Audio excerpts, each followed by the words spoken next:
Coach, you had a chance to look at the game multiple times after. Your thoughts? It's pretty much what I said after the game. It's penalties, throwing and catching, some of those simple things that really hurt us offensively. I think defensively we've continued to make good strides. DBs are in a great position to make plays on balls, and those guys have played with a lot of energy and done a good job stopping the run for the most part, creating turnovers in critical situations.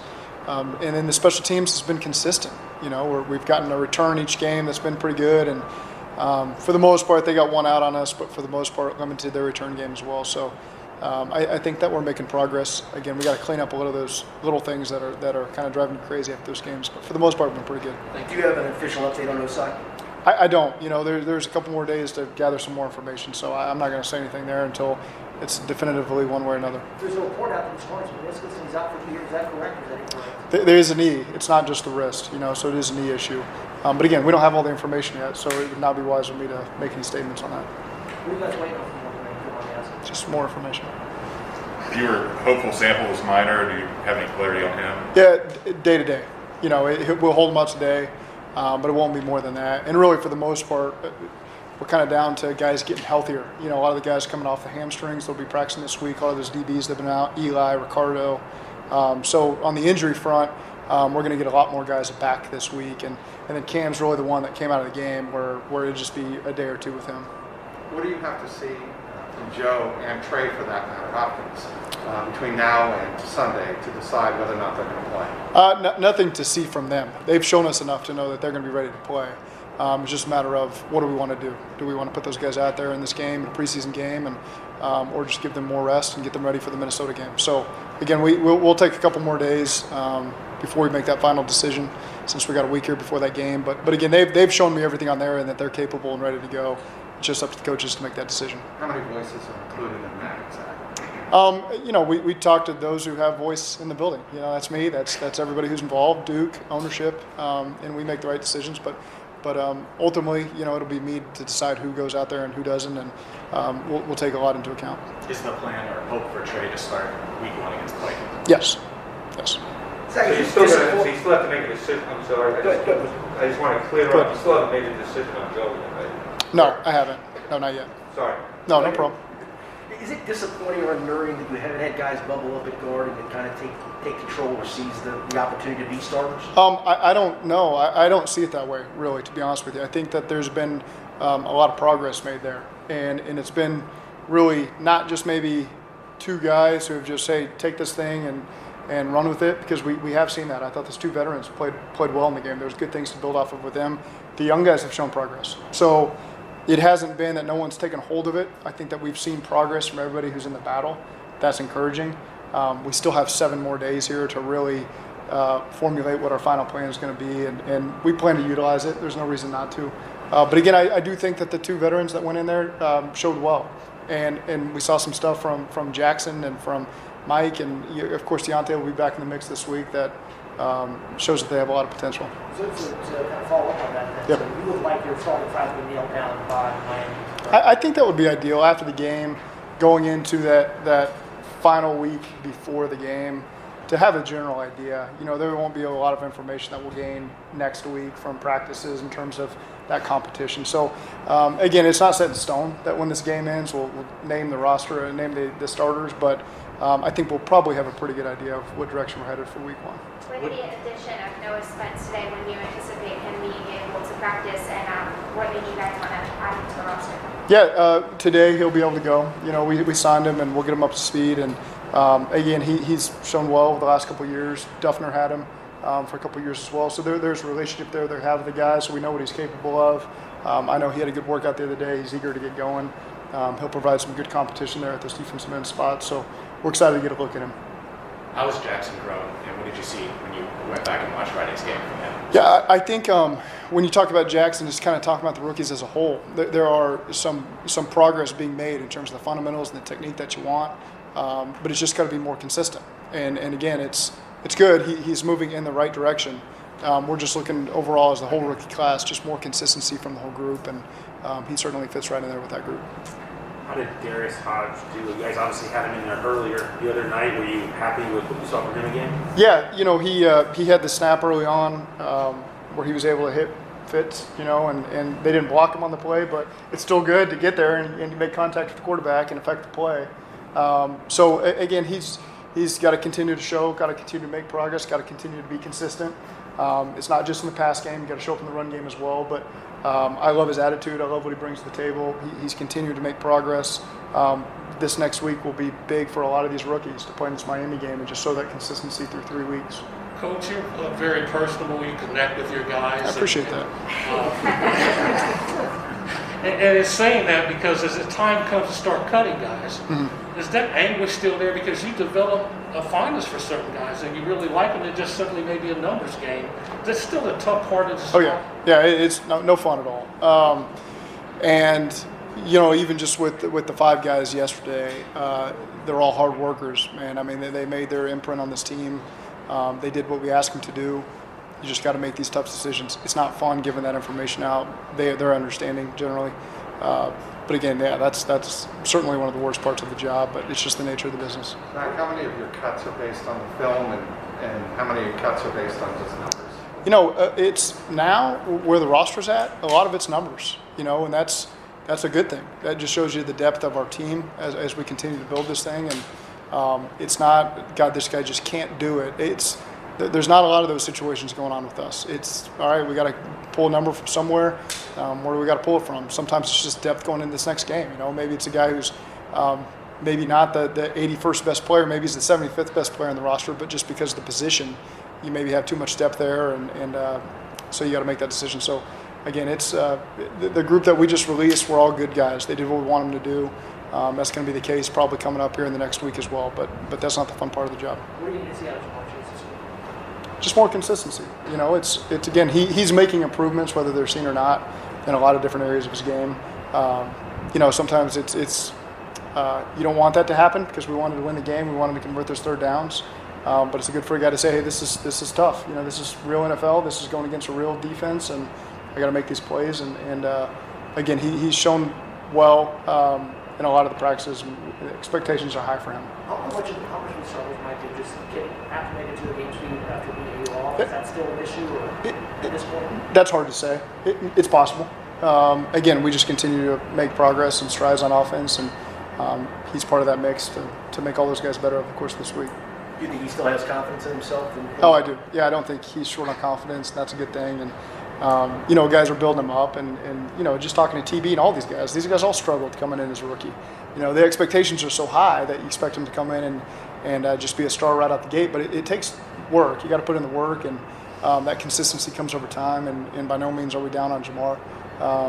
He's just going through some of the things rookies go through in training camp. And we expect him to improve over the course of this week. I mean, being a rookie, we've all kind of thought, oh yeah, number 5 overall pick, starter week 1. How much do you look into maybe early in the season a bigger role for a guy like Auden Tate that can help alleviate some of that pressure from Jamar early on? Well, I think that is what will help Jamar. Is we have a lot of places we can turn for the help too as he comes along. And again, we have high expectations for him right out the gate. But T and TB have been as consistent of players as we've had all training camp. Sometimes it just goes unstated because they're so consistent, so dependable. You forget how great of a job that they've done.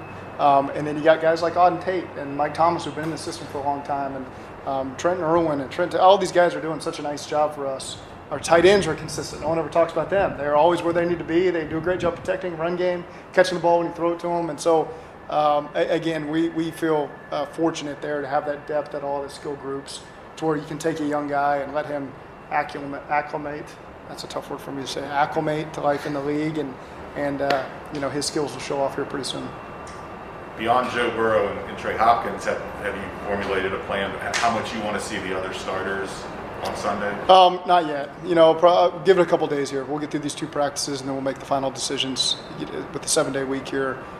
We really want to go into player day off this Tuesday, Wednesday, Thursday, Friday will be more of a game week format for us, getting ready for a Sunday game. So it's good to put our guys through that full week there. So these are kind of 2 training camp days here for us. Once we get to the player off day, we'll make those decisions on how we're going to approach the rest of the week with those guys and who's going to play. Did Ossai's knee injury happen in that first preseason game? It did. Was it on that same play as the wrist? That part I don't know. This might be more of a Duke question, but I'm curious your perspective on it. how much with the new practice squad rules and the ability to move up and down on game day easier is getting cut not as big of a deal as it was as long as you keep them in-house, just because they're kind of expanded with the rosters, you can kind of get them up easier, right? I would imagine the players still feel like they get cut, but it does give you greater flexibility at a lot of different positions for guys maybe that you like, that you keep on the practice squad, and know that there's still an opportunity for them to get up those 2 games a year. That part does make it interesting. I like it because you have more accessibility to players that you want to see, and so again, it's I don't know how you look at it, but for me it is helpful. This is kind of a housekeeping question too, but you get 2 solid weeks between the finale and the opener, whereas in the past it's been 9-10 days, kind of harried. Do you expect maybe, and I'm just interested to get the coach's perspective on it, do you think that maybe there might be a little bit more activity with the roster because of those extra 4 days to play with? That's hard to say. You're going to evaluate the final wire and see what makes your team better and what fits. That part doesn't change. It is different. You have more time to get guys.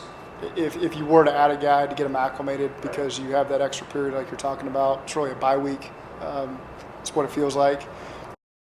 So it'll be different. We haven't done it yet. So I'll probably give you a better answer once that's done to tell you for next year how that feels. But it will be a different week than years past. A lot of players, obviously, at the back end of the roster, 45 on to 53, make it because of special teams. How extensive are your talks at this point of camp with Darren about guys that can fill those? Of course. He's a part of every conversation. You talk about offense, you talk about defense, and then you turn to Darren, because a lot of times that's the deciding factor at a ton of positions: running back, tight end, receiver, DB, linebacker. All those things factor in, and Darren's a big part of that. He knows how it fits with the team. So again, that's obviously a huge piece. The sooner that the young players realize that, the better usually for them. A lot of guys think they're just trying to make it on offense or defense, and it's usually a wake-up call real fast that special teams play such a big role in that. But Darren does such an excellent job of making sure that's communicated to them right from the get-go in training camp, that they know. A lot of times when you make the teams because of special teams, and so again, that's a big part of it. What would you like to say out of your work? More of the same. He's been really consistent the last 2 weeks. Been pleased with that consistency. It's helping our offense. I think those around have been more consistent as well. And so, again, just put another good week of work on tape, and we'll feel like we're making good progress for week 1. What do you see at Zach's Carman? Again, more positives. We're just looking for overall consistency is where we need to take the next step. Coach, when you look at Auden Tate, seems like every so often he always makes a catch that kind of makes you shake your head. Do you ever get tired of this?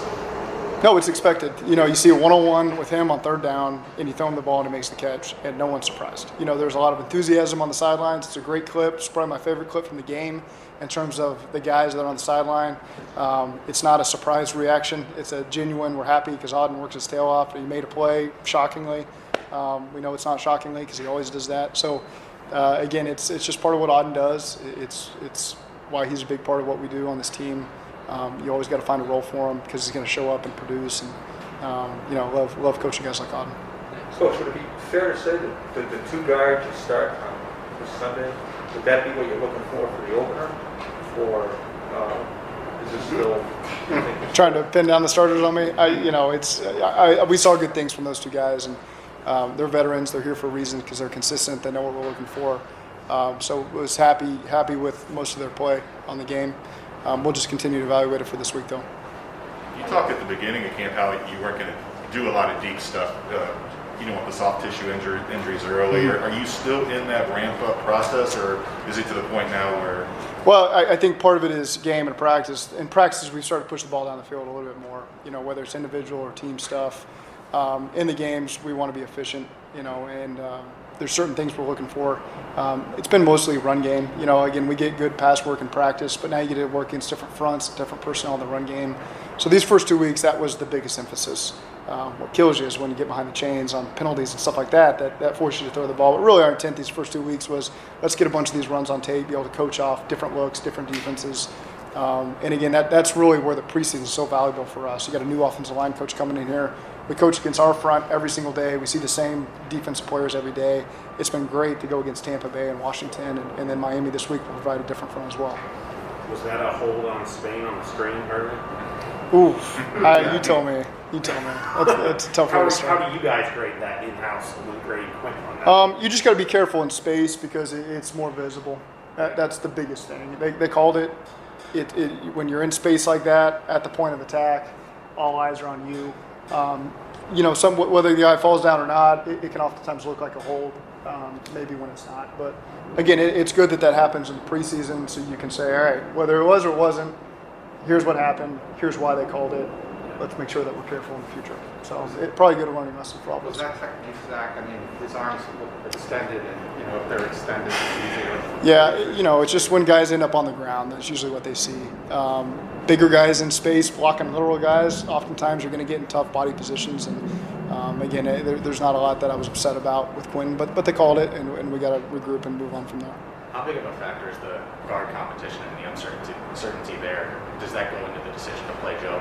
Or No, it doesn't. How do you think I'm sorry, Dad, I can't, but I just wonder what your thought was on Jackson and how he seemed like he took a step from how he played. I think we just, there's been some positives there, but just overall the consistency has got to continue to improve. What have you thought about Willie Price? How has he maybe changed with Frankfurt? Yeah, he's gotten great work, in there as the starting center. So again, Billy does a lot of positive things for us, and he steps in there and doesn't blink and does a lot of good things, gets us corrected. I think that Billy's had a solid camp. Coach, you got two good kickers, but how excited are you maybe to see just how much that boom in Evan McPherson's leg is from maybe 60 yards? I don't ever want to put us in that position because we want to be scoring touchdowns, obviously. But again, we ran the ball on 3rd and 15, and we kicked a field goal there. So it was good to see kind of a 50-yarder in there to kind of see what we're capable of. So that's part of the preseason as well. I don't think he has any jitters, to be honest with you. Seeing him in pregame, seeing him in practice, you'd like to get a kicker, get the jitters out of the way to see how they handle that. I haven't noticed that with him, so it probably wasn't necessary. But I would say both those guys, the competition has brought out the best in both these. Austin has done a fantastic job. He rarely misses in practice. I think in pregame, those guys were like 29-30 the other day. So, it really has been spectacular competition. They're both great kickers in this league, and that's been really fun to watch. Coach, were you trying to set him up at the end of the half? It looked like maybe you'd be, got a... I was hopeful that we were going to break that run for 16 yards and get the first down and go score. That's what I was hoping for. Could have had it. Could have tried 60. Could have been. I know you can't give us specific names, but in your mind, how close are you to, how many of those 53 are locked in your mind already? That part is hard to say. You want to give these guys this last week of opportunities. You never know. Guys can show out in this third game to where it's hard to say no to them on the roster. And so, again, we don't have to make those decisions until the following Tuesday. So we'll utilize these next week of practice, this next game, to fully evaluate the roster and then make that decision. Drew will be on Chrisman will be on the field today. Yeah. And be available to play Sunday, I assume? Oh, we'll see. It's his first NFL practice, going forward this week. So we'll ease him into it and then make those decisions later.